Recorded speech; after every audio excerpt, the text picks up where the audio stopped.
첫 번째 경기 즈볼러 대 빌럼 분석 시작해보겠습니다.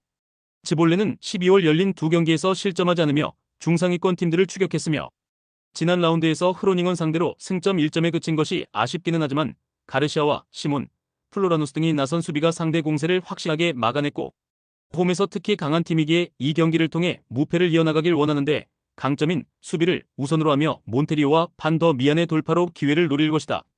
빌럼은 알크마르 원정 승리 이후 경기에서 승점 1점 추가에 그쳤으며 흐로닝원과 헤렌벤 등 해볼만한 팀을 연달아 상대했는데 원하는 결과를 얻지 못했고 순위가 하락했기 때문에 이번 원정을 통해 연패를 끊어내며 중위권 순위 경쟁을 이어가야 한다.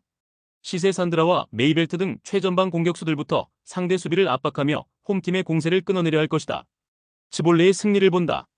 빌럼은 최근 볼란치인 예세보스의 수비 보호가 되지 않으며 상대에게 3경기 연속 멀티 실점을 내줬다. 토미야고가 분전 중이지만 중원이 무너지며 위기 상황이 잦고 몬테이로와 엘 아조우지가 중원을 장악하며 경기를 점차 가져올 것이고 반테와 음바요가 해결할 즈볼레가 승리할 것이다. 두 번째 경기 프라이부르크 대 볼프스부르크 분석 시작해보겠습니다. 프라이부르크는 최근 리그 두 경기에서 승점 4점을 따내며 7위로 올라섰으며 글라드바흐와 호펜하임 등 난적 상대로 원하던 결과를 얻어냈고 그러나 포칼컵에서는 2부팀인 빌레펠트에 패하며 8강으로 가지 못했으며 결국 남은 시즌 일정이 리그에 불과하기에 이제 리그에만 집중할 수 있고 그리포와 딩키, 헬러의 이성과 함께 나설 그레고리치가 상대 수비를 넘기 위해 공격에 기여를 올릴 것이다. 볼프스는 최근 분데스리가에서 가장 뜨거운 팀이며 미넨이 포칼에서 탈락했고 라이프치히가 부진하고 레버쿠젠도 지난 시즌 같은 성적을 내지 못하는 상황에 리그 4연승을 기록하며 5위까지 치고 올라왔고 포칼에서도 대승으로 8강에 진출했다. 주포 역할을 하는 아무라를 비롯해 요나스 빈과 토마스 등 3명의 선수가 리그 5골씩을 기록 중이고 아놀트의 중원 영향력도 엄청나다. 접전을 본다. 최근 분위기상으로는 원정팀인 볼프스가 압도하는 게 사실이다. 아무라와 요나스 빈 등 최전방이 찬스를 확실하게 해결하고 있다. 그러나 프라이부르크는 홈에서 쉽게 무너지는 팀이 아니며 에게 슈타인이 중원의 라인을 내리며 상대의 공세를 저지할 것이고 라인하르트와 긴터가 상대 공격수들을 몸을 날려 막아낼 프라이부르크가 홈에서 승점 1점을 챙길 수 있다. 세 번째 경기 엠폴리 대 토리노 분석 시작해보겠습니다.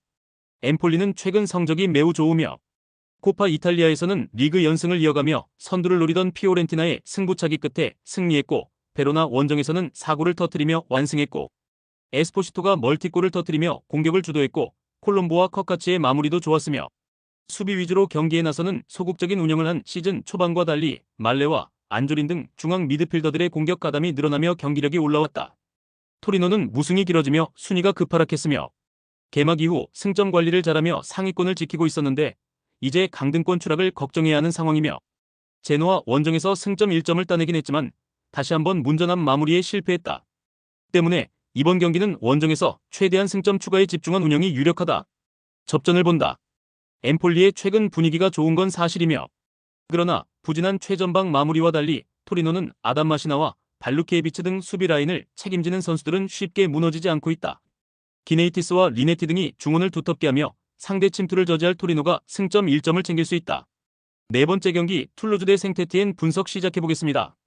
툴루즈는 모나코 원정을 패하고 홈으로 돌아왔으며 연승을 달리며 순위를 끌어올렸지만 최근 3경기에서는 2패를 당했고 단 패한 팀이 파리 생제르맹과 모나코 등 리그 3위권 내의 팀들이었고 원정이었음을 감안해야 한다. 홈에서는 랭스와 오세르를 연파하는 등 좋은 흐름을 이어가고 있으며 부활에 성공한 스트라이커 조슈아 킹의 마무리가 안정적이기에 아부크랄도 충분히 기회가 생겼고 시에로의 중원 존재감도 확실하다. 생테티에는 몽펠리에전 승리 이후 연패를 당했으며 렌전 대패에 이어 강점인 홈 경기력을 살리지 못하며 마르세유에도 패했고 이번 시즌 승격팀으로 안정적인 잔류를 노리고 있는데 현재까지는 팀의 기대만큼 성적이 나오지 않고 있다. 툴루즈의 승리를 본다. 생테티에는 다비타 슈빌리와 루카스를 앞세운 역습으로 기회를 볼 것이다. 이 경기는 홈의 강자를 만나기에 일단 연패를 탈출하는데 중점을 둔 경기 운영을 할 것이다. 그러나 떨어지는 원정 경기력이 발목을 잡을 것이며 시에로와 카세레스 등 중원 경기력이 안정적인 볼란치 듀오가 홈에서 경기의 주도권을 충분히 가져올 수 있고 조슈아 킹이 문전압 찬스를 해결할 툴루즈가 승리할 것이다. 다섯 번째 경기 더비 카운티 대 포츠머스 분석 시작해보겠습니다.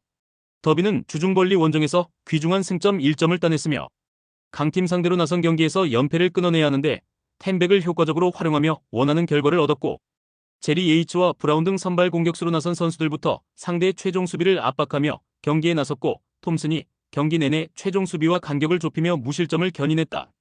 포츠머스는 난적 노리치 상대로 접전 끝에 승점 1점을 획득했으며, 조시 머피가 기회를 골로 연결했다면 승리도 가능했는데, 그래도 그 경기 무승부로 4경기 연속 무패를 기록하며 강등권 탈출에 시동을 걸었다.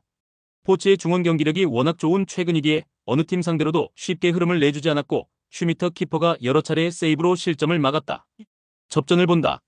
더비는 시즌 초반 홈에서 연승에 성공하는 등 홈 성적이 좋았고, 그러나 최근 스완지와 셰필드 웬즈데이에 연패하며 홈에서도 주춤하고 있다.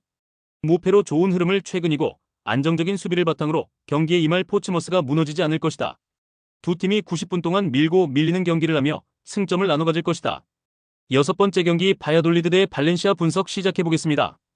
바야돌리드는 이런 상황이 길어지면 다음 시즌 세군다로 내려갈 수 있고, 라리가가 16라운드까지 진행된 상황인데 2승에 그치고 있고, 최근 5경기에서는 승점 1점이다고. 지난 라스팔마스 원정에서 마르코스의 골이 터졌지만 승리하지 못했고 떨어진 분위기를 끌어올릴 선수가 없으며, 그래도 할만한 팀을 상대하는 홈 일정이기에 마르코스와 이반 산체스 등이 공격적으로 경기에 나설 것이다. 발렌시아 역시 부진이 극심하다. 지난 라운드 경기에서는 라이오 상대로 경기를 주도하고도 한 골이 터지지 않으며 패했고, 마요르카 전에 이어 연패 중이며, 우고 드로와 바스케스, 리오자 등 해결할 선수들이 있지만 문전 앞에서 안정적인 마무리가 필요하다. 다행인 건 바레네치아와 하비게라 등 중원이 어느 정도 안정을 찾았다는 점이다. 발렌시아의 승리를 본다. 바야돌리드는 최하위 탈출을 위해 순위 경쟁 중인 발렌시아전을 반드시 잡아야 한다. 때문에 마르틴과 유리치 등 중앙 미드필더들이 적극적인 공격 가담을 위해 라인을 올릴 것이며, 바레네치아가 중원에서 상대의 공세를 저지하며 역습으로 전환할 수 있고, 리오자와 바레라가 돌파로 이겨낼 발렌시아가 중요한 1승을 추가할 것이다. 최종 조합은 영상 아래 고정 댓글로 말 걸어주시면 오늘 정보방에서 무료로 공유해드립니다. 제발 손해보면서 토토하지 말고 다같이 웃으면서 즐겁게 베팅합시다. 함께 하실 분들은 부담 갖지 마시고 편하게 말 걸어주세요.